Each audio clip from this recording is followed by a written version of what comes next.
Come one, come all, to the greatest show on earth. Welcome to the Wanderings of God for today, this day in history, the 19th day of February, 2023, the year of our Lord, 2023, with your host, me.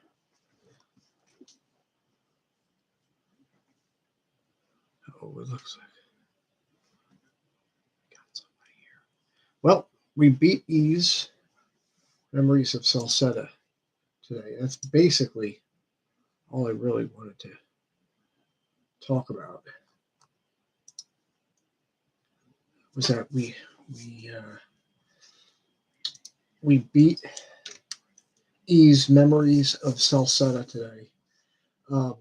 Again, PS4 version, played on the PS5.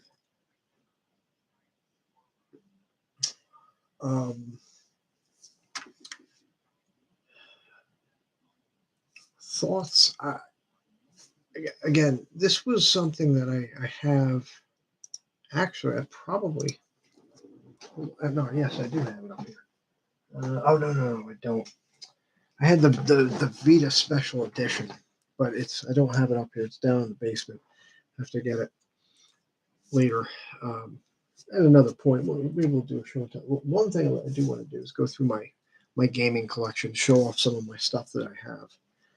But we can do that as time goes on. But yeah. So I completed it today. That was the big thing. I made the push to go through it. I was thinking, maybe I was like.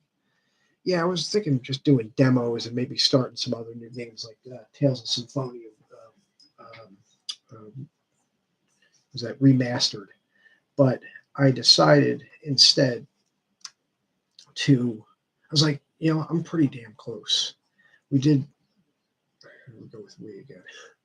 I did. I'm trying to get better at. I don't know why I've been using myself in the multiple. We did. We. Keep saying we.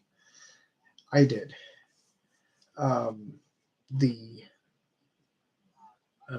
Colonia Artifact Laboratory yesterday, and once you do that, you're pretty much at the end. There's a bunch of quests. There's about 8.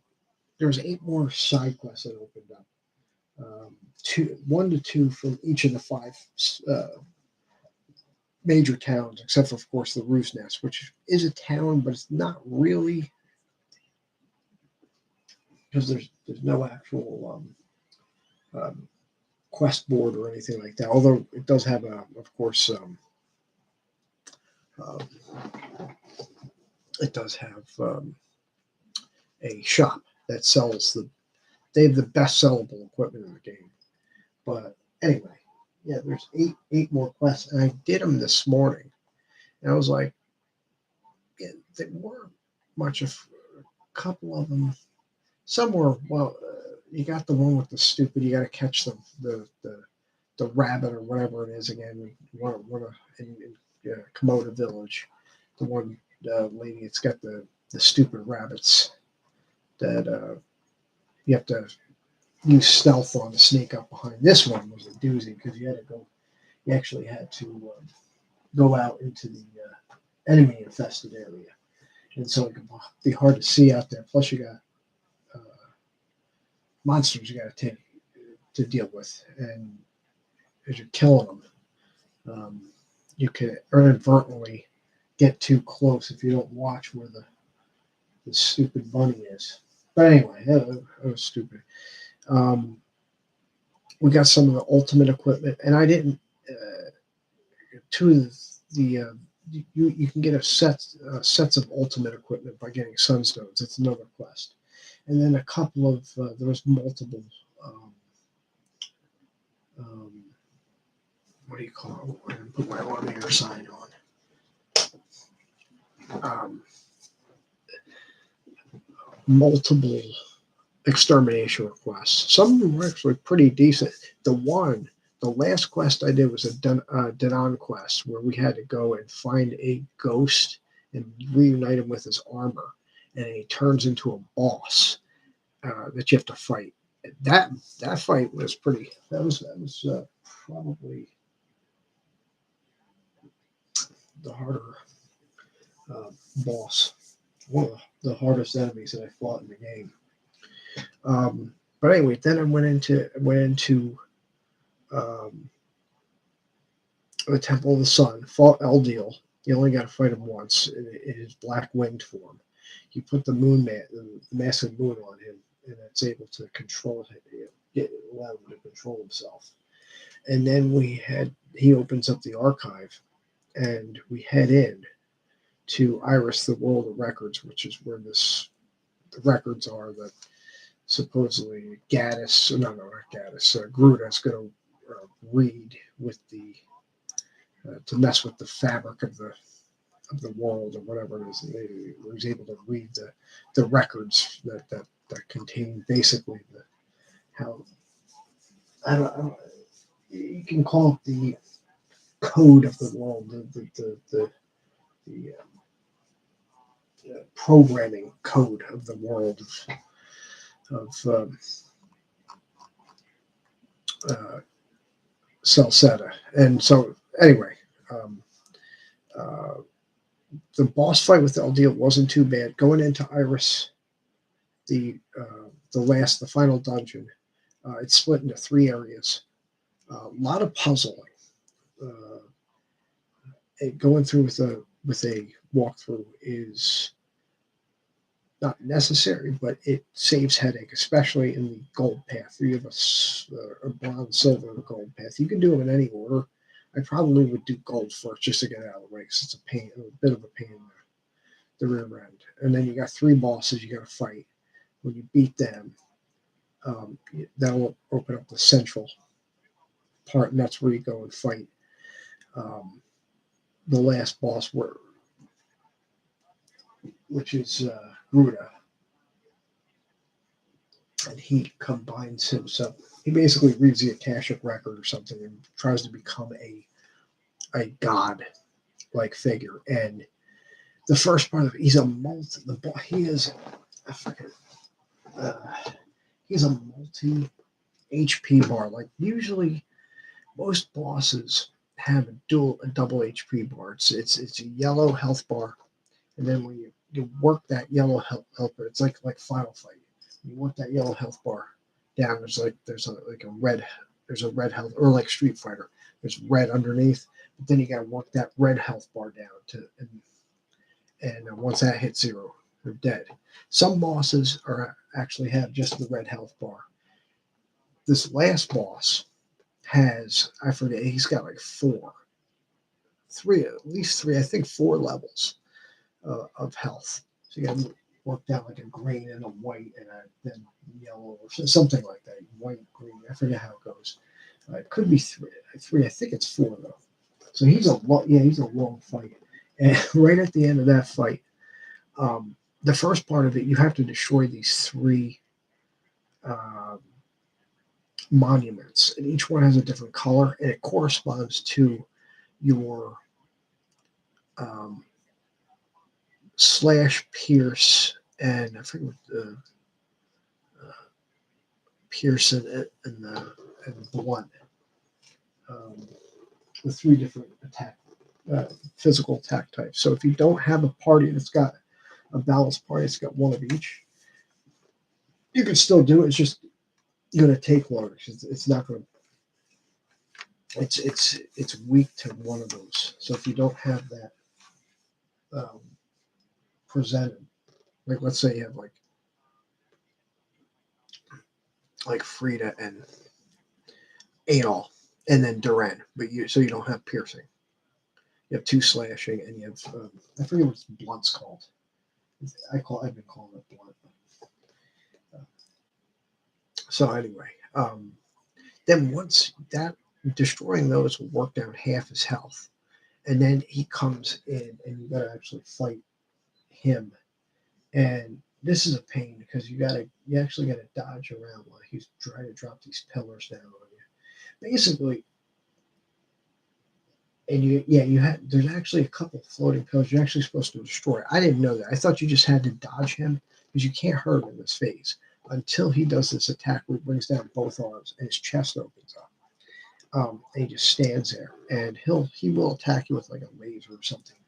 But his chest opens up his heart, and you're able to hit him here while he's stuck like this. And usually you can get like a decent quarter of his health down. I didn't know. I thought you just had to dodge around and keep it dodging until he went into that attack and opened himself up. So I'm running around. I took a lot of needless healing because in order to coax him, in order to bait him, let's say, into dropping down into this attack, you actually have to destroy these giant pillars. He's got these giant pillars, or they drops down pillar hands or something that come down. They try to drop down and hit you. They have health bars, and I knew it, but I didn't think that. Oh, I got to work. I thought it was just random. But anytime you see something in a boss fight that has a health bar, kill it, because usually there are several boss battles where, in order to get the boss vulnerable, you have to sometimes there's other battles like where you have to destroy like the legs. You have to destroy the legs, and then maybe the enemy drops back down and it's all fours, and then you have to destroy its foot, and then front arms or paws or whatever. And then once you destroy those, then he gets stunned or whatever, or he goes into it, or he at least comes into a vulnerable state or whatever. But this took a while. As soon as I killed him, I had to go. I had dinner reservations with my family, and it was only, I don't know, 5 minutes away, but I almost was late because I decided to do the second and third parts of this dungeon, and I wanted to actually beat it, but I wouldn't have beaten it anyway, even if I had a little extra time. Because after he falls, um, you're back in the center room, and basically the main bad guy is this Garuda character. He escaped. He screws up something. There's one thing. It's like messing around with time, messing around with the records of the world. You can change one thing, and it might change something else unintentional. Like people talk about going. That's one of the things about time travel that might be an issue. Is that if you screw with something, it might screw something else up. And so it's kind of like what happened. Basically, now um, so after dinner, after came back from dinner, which was really good, by the way. Um,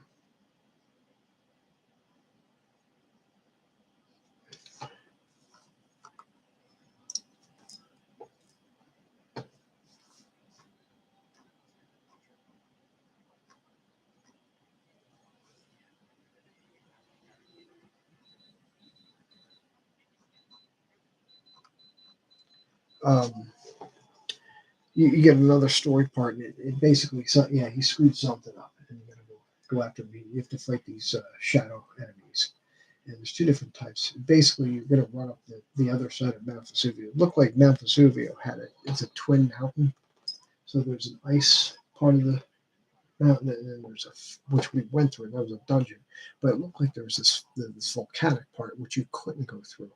It looked like you could, but now you get to actually access it, and you run up this part. Basically, you're going to have these shadow enemies that are going to appear, and then there's going to be like geysers of fire, and also there's going to be like rocks on the ground that you have. So you have to equip your the one talisman, no, not the talisman, the beast glove or whatever it is, so you can dash through them, you can break them, and you have to, because if you sit there and fight these enemies, they hit hard.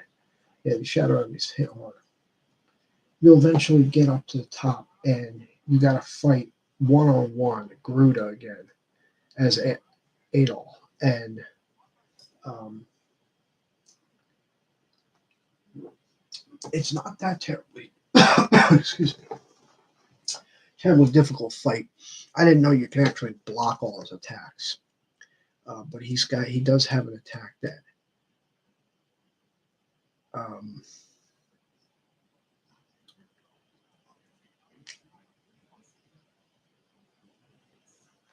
he's got this one attack that seems like a almost like his extra attack. It's a multi-hitting combo.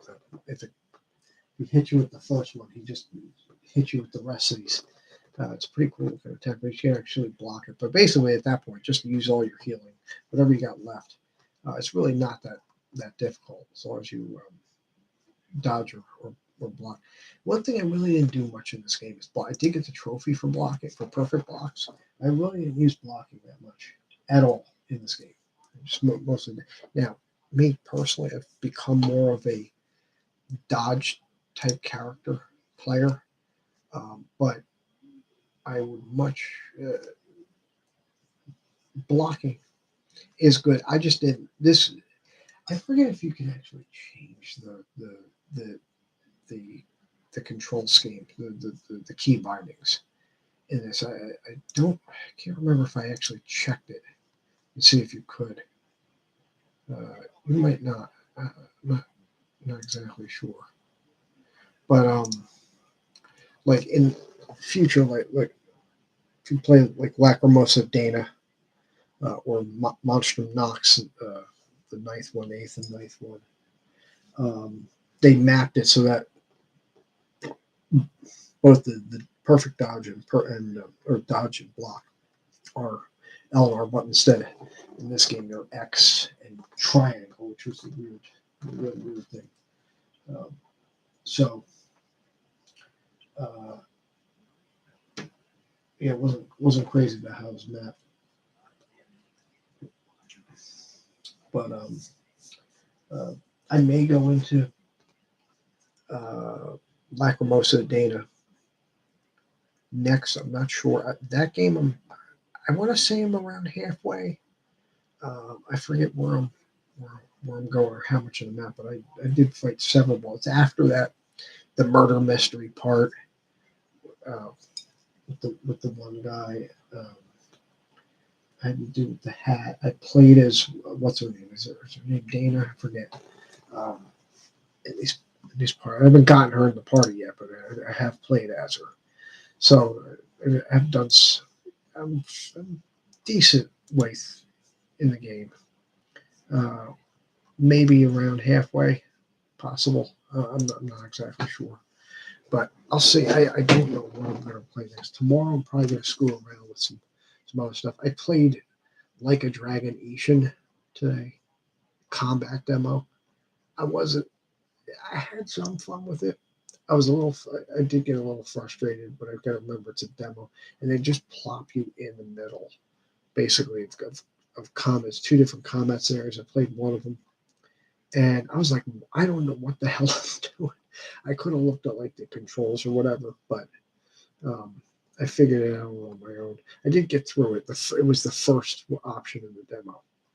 So it's a pretty long fight. There was the pretty long area with like two boss fights, at least two enemies have long health bar.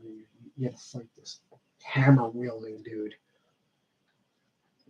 at the end of it, and yeah, just trying to figuring out that you can switch between using a gun or sword.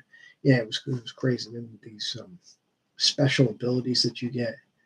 Uh, yeah, you were pretty far to get. Luckily, the game did give you a lot of H health restorative items in your inventory, but it was pretty decent. It was pretty decent. I may get it eventually. As I said before, that's one. There's another one, Kenzan, which I actually have. That was I don't know which one came first, Ishin or Kenzan, but they both have to do during the samurai feudal Edo period. Um, uh, Yakuza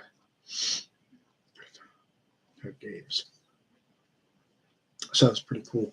Then I played some other garbage. Played some more of the prehistoric dude. I'm done with that. I already platinum that. You can platinum that game well before you actually beat it. Um, and I played that some other 3D platformer where you play a giraffe. It's a jank 3D platformer. Castle on the Coast, I think it's called. Yeah, it's pretty jank. There's no question. Some jankiness to that game, but actually it was pretty interesting. Devils fantastic back to back win. You can't, especially Jets. The Jets, Winnipeg Jets, have been a team that has been another thorn in their ass. As I was talking about, like these Midwestern, like Central America, Central U.S. teams, we call them Central uh, uh, teams like Columbus, St. Louis, who play them tough. They've had trouble with Canadian teams. And the Jets have been a bastard. They've again they're having another good year. They have I think 32 wins. I don't know how many points they have, but they have 32 wins. So not a bad team. 32, maybe 30. Might be 30. Whatever it is, they definitely have at least 30 wins. So not a bad team at all. And I think that they were the best defensive team in the league. So we went down 2-1 in the first period. I was like, man, and we went down 1-0. We tied it up. Went down 2-1. I was like, it kind of seemed, uh, we're gonna have another Blackwood, because Blackwood does show this, but then he has obviously, especially when he's playing with injury, shown times where he can't. He just lets stupid soft goals in, and you're like, is he gonna advance? And he got to give him credit. He after that first period, he just shut the door. He really did, and came back.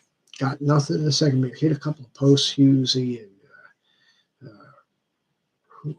Bratt. No, I was going to say Hughes, but Bratt hitting the posts a couple times and could have easily gotten in the lead, but they saved that for the third. And actually, friggin' Miles Wood of all people actually got a goal. So give it to him. Won the game 4-2. Fantastic back-to-back wins. And now we got to see what's going on because the trade deadlines. I thought it was ending tomorrow. I don't know why I was thinking it was the 20th, but I think it might be Wednesday. I have to check. Nothing on Timo Meyer yet, so I don't know. We'll see what happens. But I think that's enough for me. I'll see what I'm going to play. I'm probably going to start some shit tomorrow. But that's about it. That's about all I got for tonight. So anyway, thank you for stopping by. If you did, if not, what's your problem? But I will. I'll see you maybe tomorrow. I don't know. Whatever. It could be tomorrow. Could be next week. Who the hell knows? Whenever I decide to do my next episode.